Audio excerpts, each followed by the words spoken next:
Hello, I'm Jerry Lyons from Your News Magazines, producing magazines in Pinner and as of next month, Ickenham.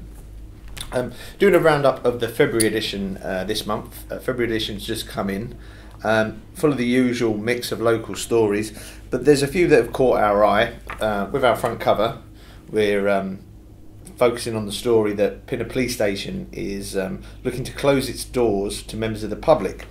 Now, this would mean that you would have to go to Harrow to report any sort of crimes or use the Police 101 number. From the feedback we're getting from residents, it seems many people are against it.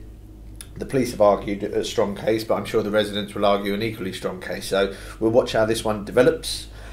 We do have a new telephone number for people ringing in. So that's 0203 478 2222. Just to repeat, that's 0203 478 2222. I have to keep reminding myself. Other stories. A competition we've launched is the campaign to find Pinner's top customer service business. The business that gives you the best customer service. The reason why I came up with this idea was because I'd been into one store in Pinner and was treated royally, treated very, very well, sold a good product at a good price with a smile. I went next door to pick something up, a small little item, and the shop owner could barely muster a hello, and the cardinal sin of not saying thank you.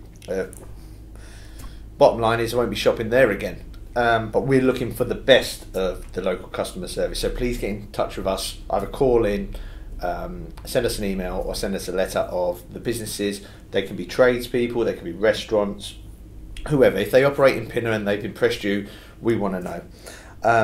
We've also got Redeford School, which is celebrating its 100th birthday this year with a series of events, and during the course of this year we'll be looking in depth at the history of the school. The most disturbing story probably we've ever had to cover since we launched back in August.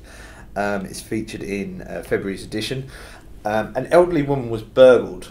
It was a distraction burglary. Somebody knocks on her door and there were two children. They used an excuse that the children's rabbit had escaped in the garden, and then as the door was opened, another man attacked the woman, dragged her through the house, elderly woman, bear in mind as well, on her own, and proceeded to burgle the house and left her seriously injured. Now, somebody said to me these things don't happen often in Pinner, but gladly they don't happen too often. But a similar incident happened in December in Dawlish Drive, where a woman opened the door to two people and they barged their way in and burgled the house. So I'd urge people just to be careful and just to think about, especially opening the door at night, especially if they're elderly, and look after your elderly neighbours. Keep an eye out for them, please. Other stories, let's have a look down here on my list. I'm sort of semi-prepared this month after receiving a bit of feedback from my wife that I was ill-prepared last month, and I am also wearing a collar. As a reader pointed out, I didn't wear a collar last month, so this collar's for you. We've got another drive to get more local schools involved in the magazine. That can be local kids sending in pictures, stories, etc, etc. So if you're representing a local school and you want to get involved in the magazine, please get in contact. Very keen to get young people involved in the media at an early age. I think it's a good thing for them. As I said, we're launching Ickenham next month, so we're also busy on that. If businesses want to get involved, please give us a call, because we do have a special offer at the moment for the Ickenham launch. Let's have a look down the list. What else have we got here? This is an interesting story. The Village Hall plans to expand.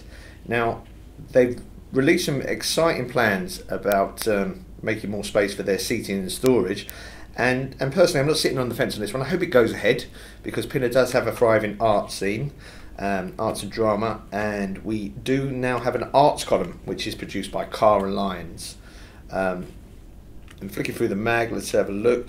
Got our usual sports suspects with Pinner Rugby Club focusing on their defeat over their local arch rivals Uxbridge, so that's good news from a local rugby perspective. Pinner 2002, the snow has, like everything, disrupted their games at the moment, as it has done with Pinner United FC. I was quite impressed really with the way Harrow Council handled the A roads, Grittingham, in a recent bout of snow we've had. But the car parks left a hell of a lot to be desired, as a few businesses have sort of contacted us.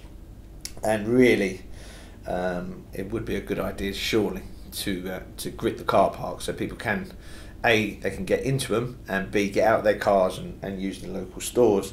On a personal note, something wonderful happened yesterday. Our little daughter Charlotte, 10 months old, decided to start crawling and hasn't stopped. So that's keeping us very much on our toes. As always, if you've got a story or an issue, or you want to talk about advertising, please give us a call, 0203 478 2222. That's 0203 478 2222. Special thanks today to the man behind the camera, Shahin, as he's pointed out, I've got to pronounce it, Najifipur. Great guy, local talent, and if you ever need any videography done, he's the man to see. Thank you very much, and I hope you enjoy the magazine. See you next month.